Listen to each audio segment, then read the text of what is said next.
Hello everyone, আশা করি তোমরা খুব ভালো আছো। লাইফ লেসনে তোমাদের অনেক অনেক স্বাগত। আজ শুক্রবার সারাটা দিন কি করছি না করছি সবটাই তোমাদের সাথে শেয়ার করতে থাকবো, তো পুরো ভিডিওটা দেখতে থাকো, আশা করি ভালো লাগবে। শুক্রবার দিনটা আসলে পরে মনে মনে একটা সুপ্ত আনন্দ জাগে, সেটা হচ্ছে পরের দিনই তো শনিবার, তারপরের দিন রবিবার, দুদিন আর তাড়াতাড়ি ঘুম থেকে উঠতে হবে না, আজকেই শেষ। তারপরে দুদিনের জন্য একটুখানি বেশ আরাম নেওয়া যাবে। তো সেই অপেক্ষায় বসে আছি শুক্রবার দিনটা শেষ হয়ে কবে শনিবার আসবে। আর মানে নিশ্চয়ই বুঝতে পারছো যে শনি রবিবার বোজোর স্কুল ছুটি, আর সকালবেলা উঠে কাজকর্ম করার তাড়াতাড়ি নেই, তাই একটু দেরি করেই ঘুম থেকে উঠে সংসারের কাজকর্ম করাই যায়। আজকেও বোজোকে ব্রেড দিয়ে দেবো, আজকে জ্যাম ব্রেড দেবো। তো দেখো এদিকে ব্রেডগুলো একটু সেঁকে নিয়ে সাইডগুলো কেটে বাদ দিয়ে দিয়েছি, কারণ এই সাইডের শক্ত অংশগুলো একদম খেতে ভালোবাসে না, তাই এগুলোর জন্য এগুলোকে বাদ দিয়ে দিই। আর এই ব্রেড জ্যাম দিয়ে দিয়েছি আর একটা কলা দিয়ে দেবো, ব্যাস এই হচ্ছে আজকে স্কুলের টিফিন বোজোর।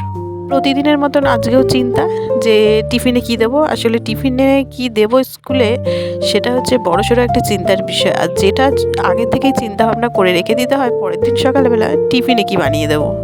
আর ওদিকে দেখো আমার টিফিন রেডি করা হয়ে গেছে, এখন আটাটা মেখে নেব, বোঝকে একটা রুটি খাইয়ে দেবো, তাই জন্য একটা রুটি করে নেব। আর বাকি হচ্ছে আমাদের জল খাবারেও রুটি হবে, তাই একসাথে আটাটা প্রতিদিনের মতন মেখে রেখে দিচ্ছি আজকেও। এই আটা মাখা নিয়ে তোমাদের সাথে একটা ছোট্ট গল্প শেয়ার করি আজকে। বিয়ের আগে খুব একটা সংসারে কাজ করতে হয় না, আমার মতন আশা করি সব মেয়েদেরই খুব একটা কাজ করতে হয় না। তো কখনো কখনো যদি পরিস্থিতির চাপে করতে হয়, মায়ের শরীর খারাপ থাকে, তো তখন তো যখনই আটা মাখার জন্য বলতো, সেটা হচ্ছে আমার ভীষণ গায়ে জ্বর আসা একটা কাজ।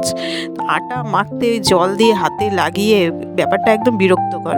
কিন্তু দেখো যে কাজটা সবচেয়ে বিরক্তকর লাগতো, আর সেই কাজটাই বিয়ের পর পুরোপুরিভাবে কাঁধে চেপে পড়েছে। মানে প্রতিদিন আটা মাখতেও হবে, আর আটা নিয়েই আমাদের সমস্ত কিছু, মানে গমকল আছে যেহেতু দোকান, আটা নিয়েই সমস্ত কিছু। এমন জায়গায় বিয়ে হয়েছে, আটাটাই হচ্ছে খুব গুরুত্বপূর্ণ একটা বিষয় আমাদের বাড়িতে।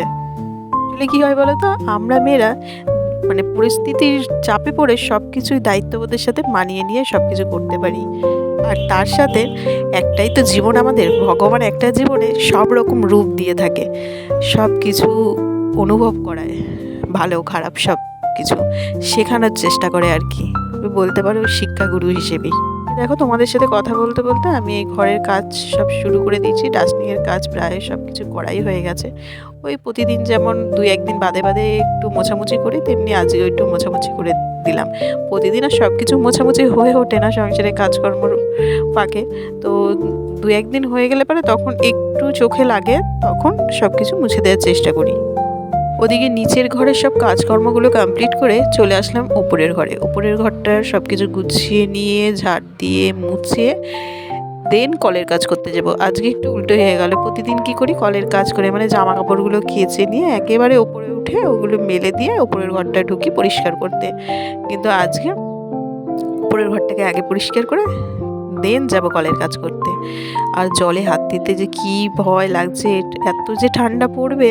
আগের বছর কিন্তু ডিসেম্বর মাসে এতটা ঠান্ডা পড়েনি, জানুয়ারি মাসের দিক দিয়ে ঠান্ডাটা পড়া শুরু করেছে, মানে অতিরিক্ত। এবছর দেখছি উল্টোটাই হয়েছে, ডিসেম্বর মাস থেকে প্রায় ভালো ঠান্ডা পড়ে গেছে। সেই ঠান্ডা যেন অসহ্য করা, এখনও তো দিন কত বাকি আছে। এখন কি হচ্ছে বলো তো, গরমকালে যেমন পরিমাণ গরম পড়ছে মানে অসহ্য করার মতন, আর তেমনি শীতকালে অতিরিক্ত শীত পড়ছে, সেটাও সহ্য করার মতো না।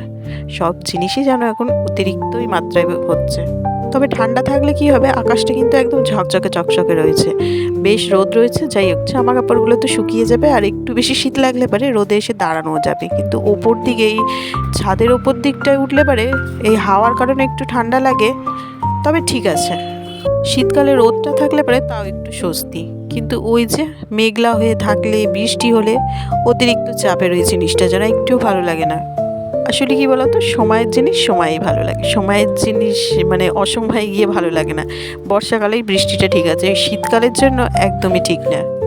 আর এদিকে দেখো তোমাদের সাথে অনেক বক বক করলাম, দিয়ে এখন সকালের জলখাবার খাওয়া সমস্ত কিছু কমপ্লিট করে আবারও রান্নাঘরে চলে আসলাম, যেখানে আমার দিনের সবচেয়ে বেশি সময়টা কাটে, মানে রান্না করতে করতে। এখন ভাতটা বসিয়ে দিচ্ছি। এদিকে তো দেখলে মাছের মাথা ভাজছিলাম, মাছের মাথা দিয়ে আজকে ডাল করছি। কয়েকদিন আগে মাছের মাথাটা আনা ছিল, তো কিছুটা দিয়ে বাঁধাকপি করেছিলাম, আর অল্প একটু মানে দু টুকরো মতো রাখা ছিল, তো সেটা দিয়ে আজকে মাছের মাথা দিয়ে ডাল করলাম, মুগ ডাল। খেতে জাস্ট দারুণ লাগে। আর তার সাথে রয়েছে হচ্ছে আজকে কাজলি মাছ নিয়ে এসছে। তো এদিকে সর্ষে পোস্ত সব কিছু একটা বাটির মধ্যে নিয়ে তেল মানে সর্ষের তেল এসব দিয়ে একটু কালো জিরে দিয়ে মাছটাকে ভালো করে মাখিয়ে নিচ্ছি। দিয়ে কাঁচা যেমন রান্না করি মানে তেমনি এই যে একটু জল দিয়ে এবার ঢাকা চাপা দিয়ে দেবো। ঠিক নামানোর আগে ধনেপাতা দিয়ে নামিয়ে দেবো। আর ওদিকে কুমড়ো ফুল রয়েছে ডালের সাথে খাওয়ার জন্য, মাছের মাথা দিয়ে ডাল, তার সাথে একটু বড়া টাইপের জিনিস হলে পরে বেশ মন্দ হয় না কিন্তু। তো ওটাও রয়েছে, তো ওটা আর এখন রান্না করবো না, ওটা খাওয়ার সময় গরম গরম ভেজে নেবো বড়াগুলো। আর এদিকে দেখো ভাতটাও রান্না হয়ে গেছে, ফ্যানটা চড়িয়ে নিচ্ছি। তো ওদিকে দেখো তাড়াতাড়ি রান্না বান্না হয়ে গেছে। মাছটা হয়ে গেলে মানে কি মোটামুটি মাছ হয়েই গেছে। এবার ধনেপাতাটা দিয়ে নামিয়ে নেব। তো রান্না আমার কমপ্লিট হয়ে গেছে, ঠিক তাড়াতাড়ি রান্না বান্না হয়ে গেছে। আর পুজো আসতে এখনও ঢের দেরি আছে, সে 1:45 নাগাদ ঢুকবে।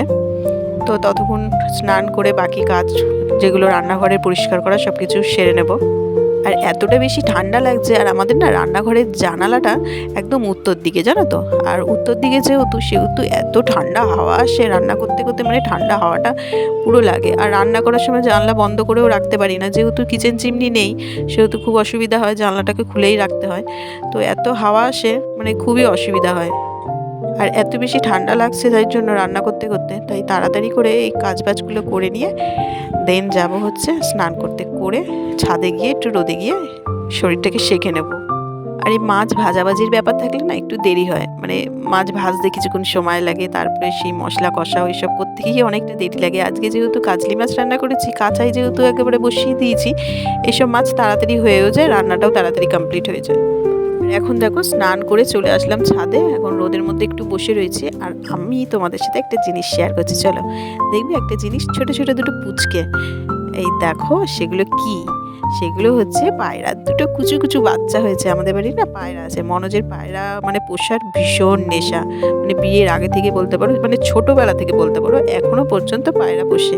তো ছোটো ছোটো দুটো পুচকু হয়েছে, পুচকু দুটোকে একটু রোদের মধ্যে বের করেছে। এই দুটোকে দেখো সিরিঞ্জে করে এখন জল খাওয়াবে, জল আবার নিচ থেকে জল গরম গিজারে গরম করে নিয়ে এসছে ওদের জল খাওয়াবে বলে। অনেক খাটে পায়রাদের পেছনে, কোথায় ওষুধ খাওয়ানো, খাবার খাওয়ানো থেকে শুরু করে অনেক পায়রাদের পেছনে খাটতে থাকে।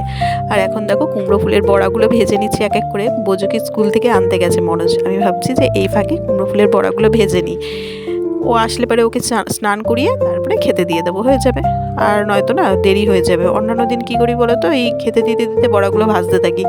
আর যেহেতু বোজো আসবে, ওকে স্নান করানো এইসব আছে, তাই ভাবছি আগে একটু ভেজে নিই, তাহলে কি হবে ও চলে আসলে পরে হাতটা একটু ফাঁকা থাকবে তখন। এখন আবার ফিরে আসলাম বিকেলবেলা।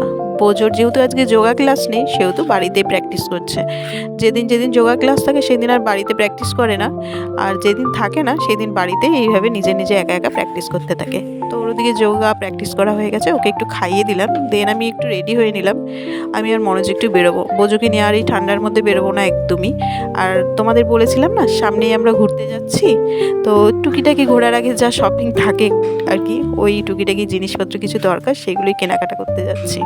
আর কোথায় ঘুরতে যাচ্ছি, কি যাচ্ছি না যাচ্ছি সবটাই তোমাদের সাথে শেয়ার করতে থাকবো। আমার ভিডিওগুলো দেখতে থাকো, তাহলে জানতে পারবে। আর কোথায় যাচ্ছি, সেখানে কিভাবে ঘুরছি না করছি সবই তোমাদের সাথে শেয়ার করব। সবই যখন শেয়ার করছি এগুলোও শেয়ার করব।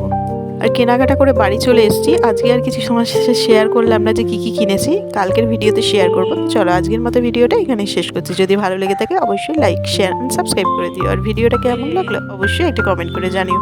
আবারও ফিরে আসছি নতুন কোনো ব্লগের সঙ্গে, ততক্ষণের জন্য টাটা, বাই বাই।